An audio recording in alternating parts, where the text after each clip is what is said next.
That freezing night, a homeless man whispered just 5 words to me. Do not sign those papers. I laughed it off, but the next morning, those words saved my company and my entire future. In the bustling heart of downtown Chicago, during a bitter December evening in 2025, Alex Thompson hurried along the snow-dusted sidewalks. At 32 years old, Alex was a rising star in the tech world, a software developer who had co-founded a promising startup called Nexus Innovations with his college friend, Mark Riley. The company specialized in AI-driven logistics software, and after years of grinding, they were on the verge of a major breakthrough. Investors were circling, and a big funding round could catapult them into millionaire status overnight. But that evening, Alex's mind was far from boardrooms and code. He had just finished a late meeting and was rushing to catch the L train home to his small apartment in Lincoln Park.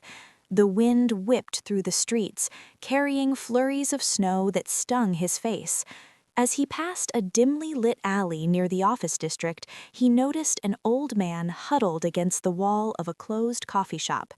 The beggar was frail, wrapped in a threadbare coat that had seen better days decades ago. His gray beard was unkempt, his hands gloved in mismatched wool, and a cardboard sign leaned against his legs. Anything helps. God bless. A styrofoam cup sat in front of him, containing a few scattered coins. Most passers-by averted their eyes or quickened their pace, but Alex paused. He wasn't particularly wealthy yet, not by startup standards, but something about the old man's weary posture tugged at him. Maybe it was the holiday season approaching, or perhaps the stress of his own life making him empathetic to struggle. Alex reached into his pocket, pulled out his wallet, and instead of dropping a few quarters, he flagged down a nearby food truck that was still open despite the cold. 2 large coffees and a couple of those hot meals, whatever's hearty, Alex told the vendor. Minutes later, he returned with steaming containers of chili and fresh bread, plus the coffees. He knelt down, careful not to startle the man, and handed over the food. "Here you go, sir. Stay warm tonight," Alex said with a genuine smile. The old beggar's eyes lit up, clear, piercing blue eyes that seemed oddly out of place in his weathered face. He accepted the meal with trembling hands, murmuring thanks. As Alex stood to leave, the man suddenly gripped his sleeve with surprising strength.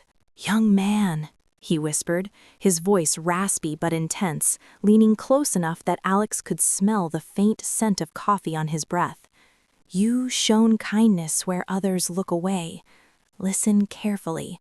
Do not sign the papers your partner brings tomorrow, no matter how urgent he says it is." Alex blinked, caught off guard. "What? Papers? How do you—" The old man released his sleeve and shook his head slowly. "Just remember my words. Promise me you'll think twice." His gaze held Alex's for a long moment, full of an inexplicable certainty, before he turned back to his meal. Alex laughed nervously, chalking it up to the ramblings of someone down on their luck. Perhaps loneliness or hardship had muddled his mind. Sure. Take care," he replied, hurrying off into the night. But as he boarded the train, the whisper lingered in his thoughts like an echo. The next morning, Alex arrived at the Nexus Innovations office, a modest loft space in the West Loop, filled with whiteboards, laptops, and the hum of ambition. Mark was already there, pacing with a folder in hand. At 34, Mark was the charismatic salesman of the duo, always closing deals while Alex handled the tech. "Alex, perfect timing," Mark greeted him with a broad grin that seemed a touch too enthusiastic. "We've got an opportunity that's too good to pass up. A private investor wants in now, says he can bridge us until the big round, but we need to sign these partnership agreements today to lock it in. It's urgent, he's flying out tomorrow." Alex sat down, sipping his coffee, as Mark spread the documents across the table. They looked professional, contracts outlining a new investment of $500,000 in exchange for a significant equity stake and some operational control. This could solve all our cash flow issues, Mark pressed. We've been bootstrapping too long. Sign here and we're set. But as Alex scanned the pages, the old beggar's words resurfaced. Do not sign the papers your partner brings tomorrow, no matter how urgent. He hesitated. This seems rushed. Who's this investor? Can we get our lawyer to review it first? Mark's smile faltered slightly.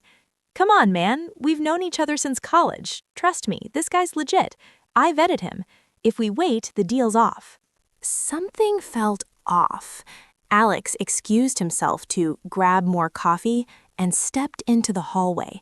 He quickly emailed the contracts to their startup's attorney, a friend from an accelerator program, asking for an urgent review. Then, on a hunch, he searched the investor's name online. Nothing substantial came up, just a vague LinkedIn profile. By afternoon, the lawyer called back. Alex, do not sign this. It's a scam wrapped in legitimacy. The investor is a shell company linked to fraud reports. Once you transfer equity, Mark could siphon funds and disappear, leaving you bankrupt and liable.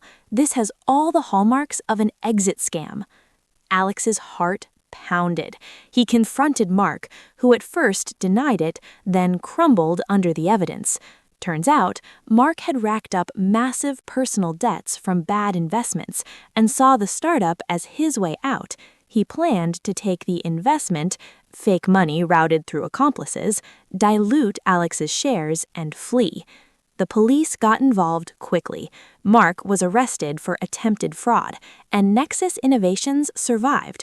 Stronger, actually, as Alex restructured it solo and secured real funding months later. Looking back, Alex often wondered about the old beggar.